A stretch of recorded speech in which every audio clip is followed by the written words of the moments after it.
What's up YouTube, Dal here from Zephyr War Games, and the War Rocks have officially been revealed. Now I'm not going to go into them in too much depth because there is the influencer video that you should go and check out. I will try and find a link to it and put it in the description below. But I'm pretty much going to breeze over it and give you my honest reaction to some of the cards, as it is our brand new TCG art type.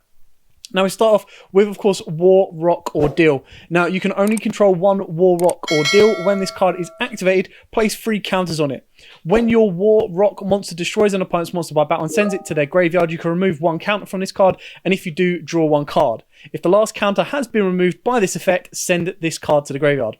So, if you saw what was missing there, it is not a hard once per turn. It is not even a soft once per turn, which means technically if you have 3 War Rock monsters on the board and they destroy 3 of your opponent's monsters, you draw 3 cards.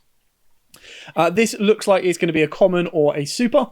Moving on to War Rock Mountain, which is a secret. It looks pretty cool. I like the idea of it. It is a field spell. It's kind of okay.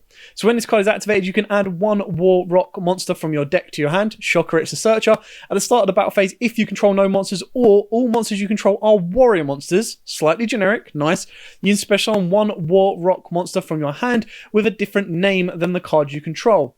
If your warrior monster would be destroyed by battle, you can send this card to the graveyard instead. So it's kind of a nice card. I like this. And then you've got Rock Basilos. This is obviously one of your big boss monsters at 2700 attack and 2700 defense. During a battle phase in which your Earth Warrior monster battles, quick effect, you can activate this effect. This card can attack directly this turn. Also, all War Rock monsters you currently control gain 200 attack until the end of your opponent's turn. While this card is in your hand or graveyard, when your Earth Warrior monster is destroyed by battle, you can special summon this card, but banish it when it leaves the field. Only use each effect once per turn.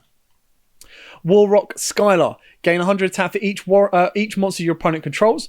During a battle phase in which your Earth Warrior monster battles, quick effect, you can target 1 level 5 or lower warrior monster in your graveyard, special summon it. Also, all War Rock monsters you currently control gain 200 attack until the end of your opponent's turn. Also, for the rest of this turn, you cannot attack directly with level 5 or lower monsters. Interesting. I love the artwork on this. It's just a real shame that I would have liked these to be rocks, because then at least Adamant's players would have had a sort of chance. Rock Orpis. If you control no monsters or all monsters you control are warrior monsters, you can normal summon this card without tribute.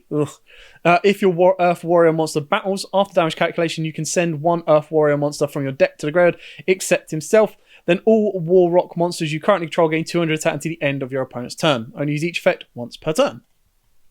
Rock Cactus. If an Earth Warrior monster is normal summoned to your field, you can special summon this card from the hand. If this card is sent from the monster zone to the graveyard by an opponent's card effect, you can special summon 1 level 5 or higher War Rock monster from your hand or deck. Only use the effect once per turn. See, I'm really not a fan of cards that say if it's sent by your opponent's card effect, because it's just like, well, your opponent's not going to do that, are they? And then finally, we've got Rock Forte. If your Earth Warrior monster battles, after damage calculation, you can add 1 War Rock card from your deck to your hand, except itself. Then all War Rock monsters you control gain 200 attack until the end of your opponent's turn. If this card is sent from your monster zone to the graveyard by an opponent's card effect, you can special summon 1 level 5 or higher War Rock monster from your hand or deck. Only use each effect once per turn. Now, that is your 2, 4, 6, 7 War Rock officials. The reason I'm saying go check out the original influence video is there are more generic warrior cards and generic and a nice new XYZ in there as well. Not connected to War Rocks, but it's definitely something for you to go check out.